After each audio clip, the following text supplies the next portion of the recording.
आता बातमी आहे नाशिकमधून 6 महिन्यांनंतरही नाशिक रायगड पालकमंत्री पदाविनाच आहे। रायगडमध्ये शिंदे गट विरुद्ध अजित पवार गट असा वाद सुरू आहे। नाशिकमध्ये शिंदे गट विरुद्ध भाजपमध्ये वाद आणि रायगडसाठी गोगावले आणि तटकरे यांच्यामध्ये वाद आहे। नाशिकसाठी महाजन आणि दादा भुसे इच्छुक आहेत, त्यामुळे अजूनही हा वाद कायम आहे। अधिक माहिती घेऊयात, प्रांजल कुलकर्णी आमचे प्रतिनिधी आपल्या सोबत आहेत। प्रांजल, हा वाद अजूनही सुरूच आहे। एकीकडे आपण बघतोय की स्वतः गोगावले यांनी मंत्रतंत्र केले अशा स्वरूपाचा सुद्धा आरोप होतोय, तर दुसरीकडे भाजप असेल, राष्ट्रवादी असेल, शिंदे गट असेल, सगळेच आक्रमक आहेत पालकमंत्री पदासाठी।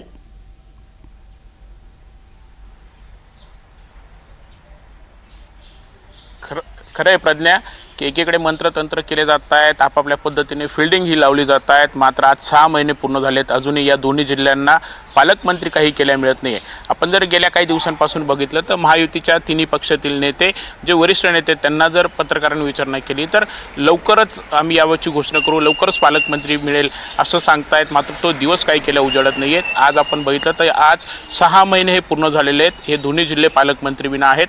आपण जर बघितलं तर महायुतीचं सरकार हे राज्यामध्ये आलेलं होतं, त्यानंतर पालकमंत्र्यांची नावं घोषित करायला खरं तर बरेच दिवस लागले होते, त्यामुळे देखील पालकमंत्री कधी मिळणार असा देखील प्रश्न उपस्थित केला जात होता। त्यानंतर 18 जानेवारी 2025 म्हणजे आजच्याच बरोबर 6 महिन्यांपूर्वी पालकमंत्र्यांची यादी ही जाहीर झाली होती। त्यामध्ये रायगडला आदिती तटकरे तर नाशिकला भाजपचे गिरीश महाजन यांचं नाव हे यादीत आलं होतं। त्यानंतर या दोन्ही पक्षांच्या नेत्यांकडून जल्लोषाला देखील सुरुवात झाली होती। मात्र काही तासातच शासनाकडून नाशिक आणि रायगड या दोन्ही जिल्ह्यांच्या पालकमंत्री पदाला स्थगिती ही देण्यात आली होती आणि तेव्हापासून तर आजपर्यंत पालकमंत्री पद जे आहे ते रखडलेलं आहे।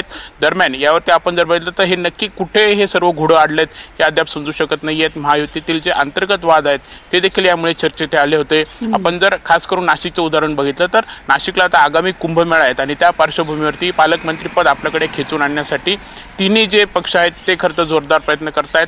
भाजपचे गिरीश महाजन आहेत, शिवसेना शिंदे गटाचे दादा भुसे आहेत, यासोबतच राष्ट्रवादीकडून देखील जिल्ह्यात आमचे सर्वाधिक 7 आमदार आहेत, त्यामुळे पालकमंत्रीपद आम्हालाच हवे आहेत असं देखील ते दावा ठोकताय। तर तिकडे रायगडला आपण बघितले तर भरत गोगावले हे देखील इच्छुक आहेत, त्यासोबतच आदिती तटकरे यांचं देखील सुरुवातीला नाव हे आलं होतं आणि ते देखील या पालकमंत्रीपदासाठी त्या देखील इच्छुक आहेत। त्यामुळे एकंदरीतच आपण बघितलं तर कुठेतरी सर्व बाजूने चर्चा या सुरू आहेत। जो तो पक्ष असेल किंवा हे जे इच्छुक नेते आहेत ते आपापल्या परीने फिल्डिंग लावत आहेत, मात्र काही केल्या पालकमंत्रीपदाची घोषणाही होत नाही आहेत। विरोधकांकडून देखील आरोप हा केला जातोय की दोन्ही जिल्ह्यांना पालकमंत्री मिळत नाही, त्यामुळे विकास कामं देखील कुठेतरी रखडलेले आहेत। जिल्हा नियोजन समितीच्या बैठका देखील पालकमंत्र्यांविना होत आहेत।